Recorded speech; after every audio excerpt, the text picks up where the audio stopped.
Champions Cup week number one, folks. First game I've seen. Felt like a little bit of a contrast. Me sitting here at the start of summer. The sun is out. It's very warm. Sale up against Glasgow, and it was piddling down and windy. A little bit of a scrappy half, but Sale, decent enough lead, 14 points to nil. But Glasgow, 26 unanswered points. Bonus point win for them. Sale do get the losing bonus point to keep themselves, within touching distance at the end. They could have potentially pinched it, but I think Glasgow overall pretty good value for their win. And they'll maybe be a little bit disappointed they couldn't put a few more points on. We'll go through some of the key events and the stats. You guys can let us know your thoughts. Sale started magnificently. Van Rijn, who was bloody everywhere, made a heap of tackles in this game. He got a nice close range try for the Sale lads to get them 7 points to nil up. They were putting a fair bit of boot to ball with the wind at their back.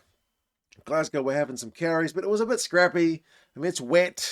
There's a fair bit of drop ball. The scrums, they were messy. It was taking a while for the ref to get a handle on these guys, and it didn't help for Sale. They lost their centre, Marcy White, to an injury like 16 minutes in, so it was a bit of a rejigged backline for them. But a couple of minutes later, the replacement, what is he, like 19, Ollie Davies, he managed to go over for a try. Nice wee half break from Aaron Reid's support line, and what a way to make your Champions Cup debut.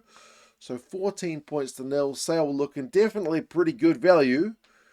But yeah, that was their final scoring until the second half, quarter of an hour from the finish, like when Marius Lowe went over. So yeah, flying start. But then you feel like Glasgow did start to find their feet into this one. They were attempting to push back, winning penalties at the breakdown and a fair few kicks out on the full. Both sides, to be fair, kind of, the conditions weren't the easiest for the guys. But finally, it took 32 minutes.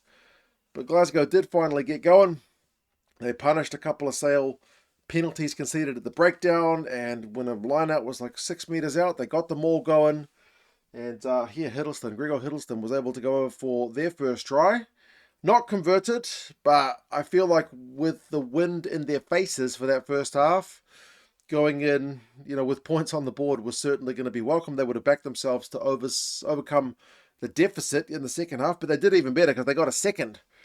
They got a second before the halftime whistle, started with a scrum penalty, got themselves some territory, close range phases, and Rory Darge goes over. Again, that one was not a pretty try, but it was very fitting given the conditions. So 14 points to 12. That wind at the back for Sales only led to a 2-point advantage into the Sheds. The possession and territory is actually all with Glasgow as well, despite the wind. Sale have been putting a bit more boot to ball, 10 kicks to 7, but the carry count is 112 to 33. Glasgow doing all the carrying. Line breaks, though, was 2 apiece, so Sale have been, pretty secure defensively, barring the 2 tries they conceded in the final kind of 10 minutes of the half. Glasgow took the lead, so bang, bang, end of first half, start of second half, perfect for Franco Smith. He would have liked that.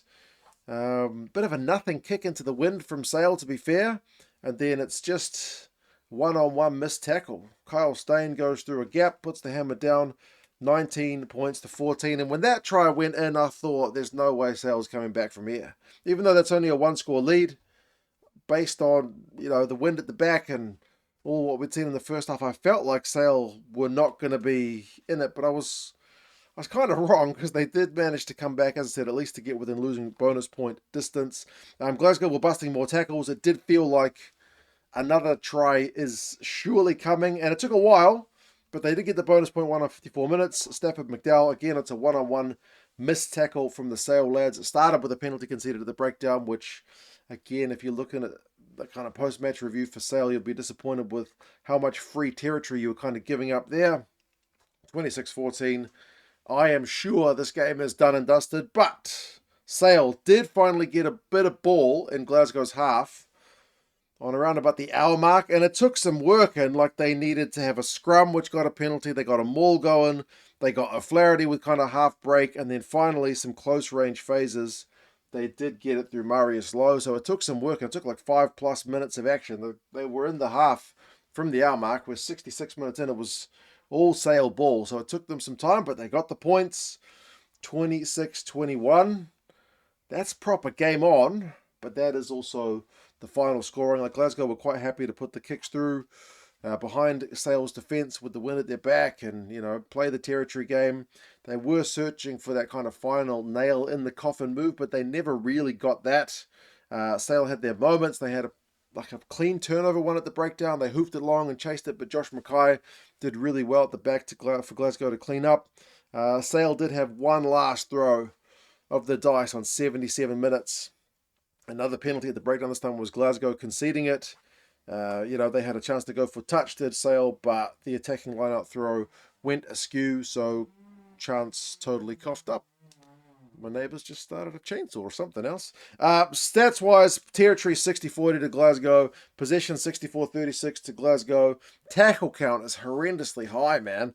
Like, Glasgow made 126 at 91%, which is cracking, but Sale had to make 287 tackles. That is a huge shift. Van Rijn made 33. Tom Curry, 26. Crazy amount of defending done from the Sale guys. Kick count, despite the conditions, is not that high, 24-28, with Glasgow kicking a few more times, as I said, particularly in the latter stages of the second half when they were quite happy to play territory. Tuipulotu was kept relatively quiet, I guess, like 20 carries for 26 metres. For him is kind of low. Like, the carry count is high, but the meterage is low and is maybe a bit of a testament to Sale's defence. But like Xander Fagerson, great to see that guy back. 19 carries from him. Matt Fagerson, 19 carries, 37 metres. A little bit more effective, but overall, like 34 defenders beaten to 13 in Glasgow's favour. 7 line breaks to 4 in Glasgow's favour.